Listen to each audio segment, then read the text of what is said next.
Okay, guys, so as you can see, we are soldering. So, I am just going to get through this real quick. So this isn't a long video. I've got a nice hot soldering iron, guys, so you can see the solder lays on nice and easy. Now I'm going to go to the next point, and I'm just going to put my soldering material to the gun.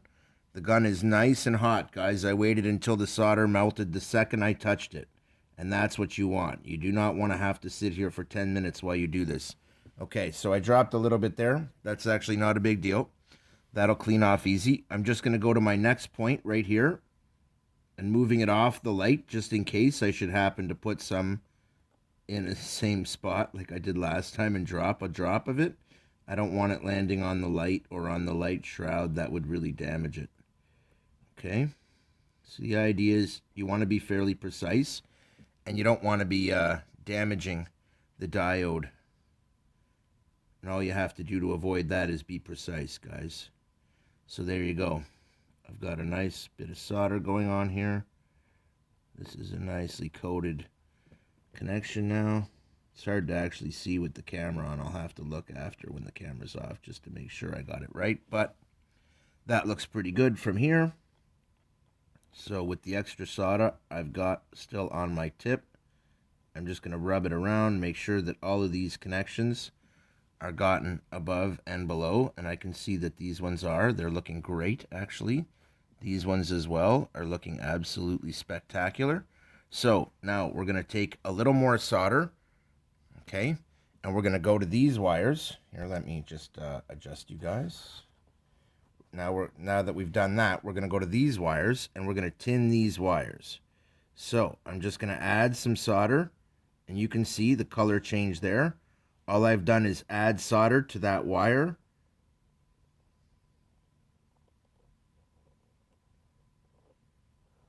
So that it's completely covered in solder, you guys. This will help it adhere to the other wire that I'm going to attach it to. So the idea is you want solder on both wires, enough that if you just heated the gun up with no solder on it, those would stick together based on that bubble of solder that's sitting right there at the tip. And that's what I like to see. A nice big bubble right at the tip. Not enough to drop off it, though. You don't want that. So now, I've already done this on these two lower points here. Let me just prop this back up again. So I have already tinned these two wires, okay, here and here. So let's get that a little bit better into view for you guys. But just so you guys can see the process, again, I will just tin these wires, put a little bit of solder on them that's fresh, get a nice blob on there.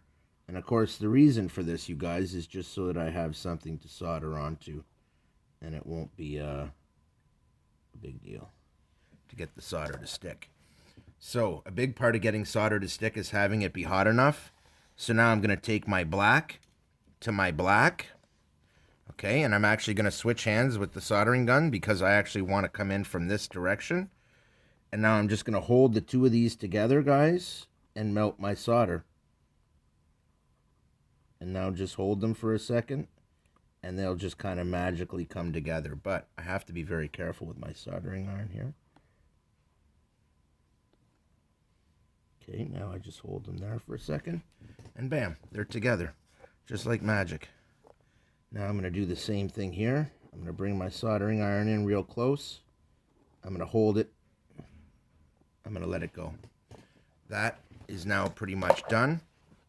And if you want to take a look inside there, you will see both of those are now soldered on. It was really easy to do, and all I need to do now is wrap those in a little bit of electrical tape so that they don't interfere with each other.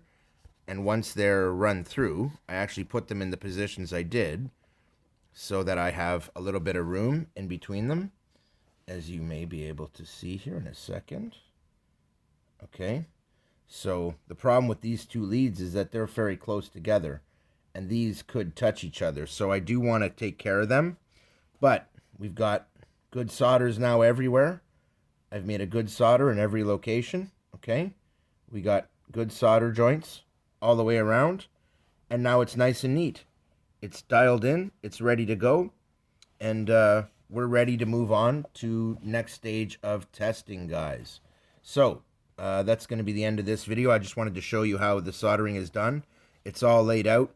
I built the box first and just left the sides, the top off it, and the other two sides, so that I could have everything together and do a quick, neat job for you guys, and have you see it all at once. Otherwise, I would have done these individually. Instead of laying it all out, I would have done them one at a time and done these before I tried to lay in all these wires and stuff. But I figure for this video, it makes it a lot easier for you guys. I hope that you were able to see everything clearly. Keith out.